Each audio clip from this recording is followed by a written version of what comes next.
Bonjour, je suis bien l'évêque général Jean-James Koundou de l'Église internationale de Christ, International Church of Christ, Maison de la Prospérité à Paris, House of Prosperity, in London.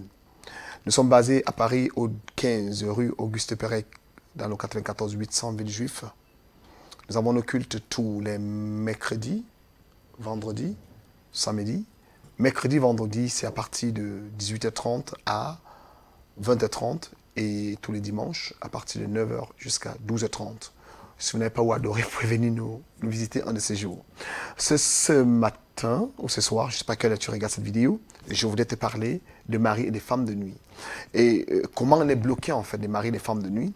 Et la vidéo précédente, lorsque ceux qui ont eu la grâce de les regarder, je parlais en fait de comment ces esprits attaquent les hommes. Qu'est-ce qu'un esprit de mari et de femme de nuit, que nous appelons encore les esprits incubes, succubes. Nous avons dit que ce sont des esprits qui viennent nous oppresser, des oppressions de couches de nuit dans nos rêves. Et nous avons pris un passage biblique. Hein. Nous avons dit qu'ils utilisaient 3 stratégies. La stratégie démoniaque, hein, les esprits démoniaques, nous avons parlé dans le livre d'Apocalypse 12 à partir du verset 5e, où la Bible dit qu'il y a eu une guerre au ciel. Hein. Et nous avons aussi parlé aussi des esprits, la stratégie des esprits gardiens.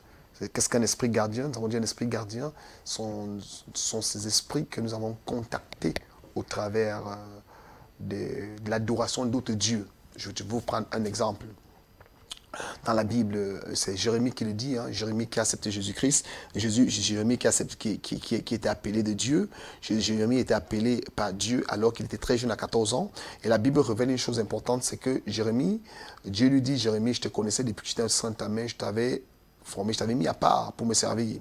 Mais Jérémie va servir Dieu pendant plusieurs années et après un moment donné, Jérémie va se rappeler qu'il y a eu beaucoup de problèmes dans sa vie. Or, Dieu avait dit à Jérémie, tu dois détruire, tu dois renverser, tu dois déraciner avant de bâtir et de planter, avant d'élever. Mais Jérémie n'a rien fait de cela. Jérémie, il a couru seulement pour bâtir. Il y a plusieurs parmi nous, bien-aimés, nous ne voulons pas détruire. Quand nous rentrons dans le ministère ou quand nous rentrons à l'église, on nous dit, oh, ah, tu vois, Dieu a tout payé le prix. Oui, il a tout payé le prix. Ça, c'est le prix adamique. Et on ne sait pas qu'il y a des choses qui ont été faites derrière nous. Peut-être nous ne sommes même pas encore nés, mais qui ont effet dans nos vies, par exemple. Et puis, nous avons vu avec Jérémie ici qu'il a dit, hein, il dit, nos pères ont péché, ne sont plus, mais c'est nous qui payons le prix de leurs iniquités. Et nous avons parlé ici que quand un homme va quitter chez lui, qui va chez un marabout, chez un charlatan, tu vas faire des choses là-bas. Ces choses peuvent aller jusqu'à de génération en génération. Je ne sais pas si vous comprenez un peu. Ça peut aller de génération en génération. Et quand ça va de génération en génération, ça peut carrément affecter plusieurs générations. C'est pour cela que plusieurs personnes, vous allez remarquer, des gens, je parle particulièrement dans le domaine marital, vous allez voir des gens qui n'arrivent pas à se marier et parfois ils se posent beaucoup de questions. Pourquoi je n'arrive pas à me marier? Pourquoi j'ai ce problème de mariage? Et tu vois, une fille, elle est très belle. Elle était à l'école, elle s'est fait la cuisine, elle s'est s'occuper d'un homme, elle s'est tout fait. Mais elle n'arrive pas à rester dans une maison avec un homme. Lorsqu'elle a un homme, après peut-être même 3 mois, 6 mois, la séparation totale. Je connais une femme qui s'est mariée, après 5 semaines, elle a divorcé. Mais qu'est-ce qui se passe? Le problème, ce n'est pas toujours la fille, non. Parfois, ce sont des choses qui ont eu lieu dans le passé et qu'aujourd'hui, ça vient maintenant rattraper l'enfant. Je ne sais pas si vous comprenez un peu ce que Jérémie a dit. Nos pères ont péché, mais ne sont plus. Mais c'est nous qui payons. C'est-à-dire que les parents de cette jeune fille ou de ce jeune garçon, ils ont péché depuis en Afrique, depuis, je ne sais pas, en Europe, je ne sais pas où. Je prends le cas des enfants que leurs pères sont les francs-maçons, les chrétiens, par exemple. Il y a des choses qu'ils ont faites dans le passé. Et puis, aujourd'hui, le père n'est plus là. Les enfants ne sont plus les francs-maçons, ne sont plus les résolutions. Mais ces attaques, mais certaines personnes vont te dire non, ça ne peut jamais attaquer. Mais tu vis ça, ce que je suis en train de dire aux gens. Parce que, vous savez, il y a un problème, c'est quoi? C'est que les gens ne comprennent pas souvent. J'ai dit aux gens que la délivrance, certaines personnes disent que la délivrance n'existe pas. Moi, ça me choque. Parce que, bien aimé, quand tu portes une chaussure au pied, c'est toi qui sais si tu te sers ou pas. C'est toi qui dors dans ton drap. C'est toi qui dors dans ta couette. C'est toi qui sais si la nuit, quand tu dors, est-ce que tu es attaqué ou tu n'es pas attaqué. Ça n'a rien à voir avec la personne qui parle. C'est pour cela que, bien aimé, cherche ta délivrance. Ne regarde pas tout ce qu'on raconte dans les églises. La délivrance n'hésite pas. Non, c'est seulement dans ta tête. Ce n'est pas dans ta tête. C'est cet esprit qui parle en toi. J'ai parlé ici de l'esprit de mari de nuit. Je vous parle ici. Je dis étudier la méthode. Il peut utiliser la méthode démoniaque ou la méthode de l'esprit gardien. Les esprits gardiens, quand tu vas chez un marabout, chez un charlatan, il va te faire des incisions sur le corps. Quand il fait des incisions sur le corps, il te met en alliance, parce que ton sang qui coule, c'est une alliance de sang que tu établis avec un esprit. Et là, tu es marié avec cet esprit. L'esprit peut te protéger. Tu es venu parce que tu avais peut-être un problème de sorcellerie dans ta famille. Et on t'a amené chez les marabouts autres. On a fait des incisions sur toi. Et après avoir fait des incisions sur toi, ce qui va se passer, c'est quoi? Les incisions, les marabouts, les charlatans, les sorciers ne pourront plus t'attaquer. Mais il y aura un moment qu'il va falloir que tu payes le prix. Et c'est en ce moment c'est quand? C'est quand tu vas vouloir te marier. Et tu n'arriveras pas à te marier. Pas seulement ça, même tes enfants auront le même problème. Tes enfants aussi auront le même problème. Tes enfants ne pourront plus se marier. Pourquoi? Parce que toi, tu n'as pas pu renverser l'autel qui t'a bloqué. Vous devez savoir que quand une malédiction, quand un autel n'a pas été renversé par l'auteur ou par la personne qui a érigé l'autel, à la seconde génération, l'autel sera encore plus compliqué. Et si maintenant la seconde génération n'a pas pu, la prochaine génération, parce que la prochaine génération ne sait même pas ce qui s'est passé à l'autel. Oh my God. Il ne sait même pas qui a érigé cet autel. Il ne sait même pas d'où ça vient. Eux aussi vont vivre les mêmes choses. Et plus pire. C'est pour ça que vous allez voir certaines jeunes filles qui vivent une vie quasiment impossible. Plus pire même que leur mère. Leur mère les a accouchés quand elle avait 16 ans. Ou bien quand elle avait 18 ans. Sans mari.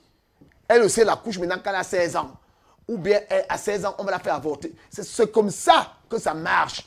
Et puis pourquoi? À cause de cet esprit qui rentre dans ta vie. Et c'est ce que j'appelle ces esprits incubes et succubes. Les esprits de mari et de femmes de nuit. Mais je voudrais bien aimer que tu m'écoutes très bien ce matin. Ou ce soir que tu me regardes. Il n'y a point d'autre esprit qui peut chasser cet esprit en toi que le Saint-Esprit. C'est pour ça que je voudrais que tu prennes le numéro qui est sur ton petit écran, que tu nous appelles. Tu verras la gloire de Dieu. Et tu sauras que le Dieu que tu sais, c'est le véritable Dieu. Et que Dieu peut éloigner cet esprit de mari de nuit. Il y a des gens qui sont venus me voir. Papa, est-ce que c'est possible que ça parte? Oui, c'est possible. Est-ce que c'est possible? Oui, c'est possible. Cet esprit peut partir. Il n'est plus jamais revenir. Je connais des hommes et des femmes qui étaient liés, attachés par cet esprit. Mais aujourd'hui que tu parles, ils sont complètement libérés, cet esprit de mari et de femme de nuit. Et cet esprit gardien, c'est un esprit qui te protégeait. Mais en te protégeant, il est ton mari de nuit. Donc c'est lui qui vient coucher avec toi toute la nuit. Donc parfois tu te vois en t'accoupler. C'est lui. Parce qu'il a fait quand même un travail dans ta vie. Donc tu ne peux pas dire quand même que tu te débarrasses de lui comme ça. Parce qu'il y a un prix qu'il a payé pour toi aussi. Et il y a une alliance. Donc pour chasser ça, il faut prendre des gens que Dieu a choisis, qui connaissent. Il faut d'abord, briser l'autel qui a été érigé, que toi ou ton grand-père ou ton père allait. Et le Saint-Esprit va donc nous orienter à savoir, c'est un autel, on brise d'abord l'autel, on coupe l'alliance, on détruit l'alliance. Maintenant, on commande à l'esprit de partir en révoquant toutes les malédictions qui ont été prononcées sur toi. Et c'est ça qui va faire disparaître cet esprit de mari de nuit, ne viendront plus. Ne crois pas que c'est le fait qu'on prie pour toi, tu tombes par terre, qui veut dire qu'il est parti. Jamais il n'est pas parti. Il est tout autour de toi. Il attend au moment opportun, quand un homme va vouloir t'épouser, c'est en ce moment qu'il apparaît. Vous allez voir certaines jeunes filles même, lorsqu'on va parler du mariage, son petit doigt, s'il commence à bouger la nuit quand elle dort. Et certains même, lorsqu'ils vont en relation avec un homme, lorsque l'homme commence à l'intéresser, ou elle commence à intéresser l'homme, quand l'endroit là commence à bouger, où on met la barre, commence à bouger, l'homme va se séparer d'elle.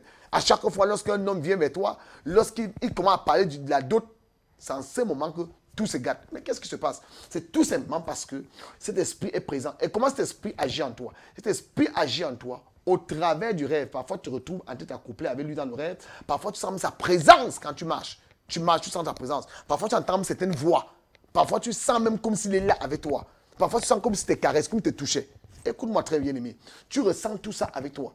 Et c'est ainsi que chaque fois, lorsque tu veux te marier, et il agit maintenant dans ton comportement.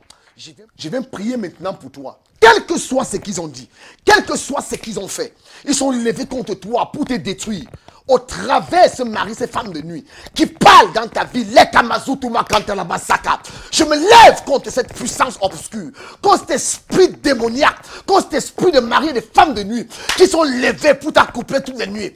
Alors quand tu dors, ils s'attaquent à toi, je viens contre eux, je pénètre dans ta vie, je déstabilise leur puissance, je chasse ta vie, au nom de Jésus-Christ. Je commande cette mari de nuit, cette femme de nuit qui est passée au travers des incisions, au travers des paroles prononcées, au travers des lois établies par ton grand-père, par ta grand-mère, au bord des eaux. Ils ont des choses contre toi. Tout esprit de Mami Wata, tout esprit de sirène, tout esprit de reine de la côte, tout esprit qui vient des eaux, quelle que soit l'origine, quelle que soit la provenance, je viens contre eux, je déstabilise leur puissance, je renverse leur force, je les commande maintenant. Prends tes bagages, libère cet homme, libère cet enfant, sors-lui, sors-lui, sors-lui, au nom de Jésus. Je te frappe par le feu du Saint-Esprit. Libère cette femme. Laisse son emprise d'elle. Maintenant, je vois ça bouger. Je vois ton ventre bouger. Je vois tes lèvres bouger. La kamazutu yakanta la bakanta. Je vois tes paupières bouger. Je me lève contre toi. Je te commande maintenant. Prends tes bagages. Libère-la. Libère-la, libère-la. Par tous les ouvertures de son corps. Vas-y maintenant. Vas-y, vas-y, vas-y, vas-y, vas-y, vas-y. Sandal. Vas-y, vas-y, vas-y. Sandal. Vas-y, vas-y, vas-y. Sandal. Vas-y, vas-y, vas-y. Sandal. Vas-y maintenant. L'argent. Oui, vas-y. Vas-y. Je te vois partir. Je te vois, tu libères sa tête. Tu libères ses membres. Tu libères ses finances. Tu libères sa voiture. Tu libères sa maison. Tu libères ses enfants. Tu libères son ministère. Libère cette femme qui doit faire ce ministère. Cette femme que Dieu l'a appelée dans le domaine prophétique. Mais tu te levais contre elle. Oh my God. Je vois une femme là-bas. Tu es en train de me regarder en ce moment. Tu sais que Dieu t'a appelé au domaine prophétique. Mais tu n'arrives pas à faire l'œuvre de Dieu. Parce que toutes les nuits, ils viennent t'accoupler. Pendant que je parle, je vois une puissante tenue maintenant dans ton bas-ventre. Tu vas sauter de là où tu te trouves maintenant. Oui, reçois le feu maintenant. Le feu de Dieu te tient maintenant là où tu es placé. Reçois ça maintenant. Reçois ça maintenant. Tu reçois cette puissance. Cette puissance t'amène maintenant à servir Dieu. Au nom de Jésus-Christ, ta main commence à bouger. Je vois ta main qui bouge. Ta main qui bouge, ça c'est l'onction. Ça on appelle ça l'onction de guérison. Tu imposerais les mots malades. Les malades seront guéris. Au nom du Seigneur Jésus-Christ, je vois tes lèvres bouger. Tes lèvres bouger parce que tu seras une grande évangéliste. Au nom de Jésus-Christ. Merci Seigneur. Parce que tu es Dieu. Tu vas te manifester puissamment, Père. Et glorifie ton évangile. Au nom de Jésus-Christ. Amen.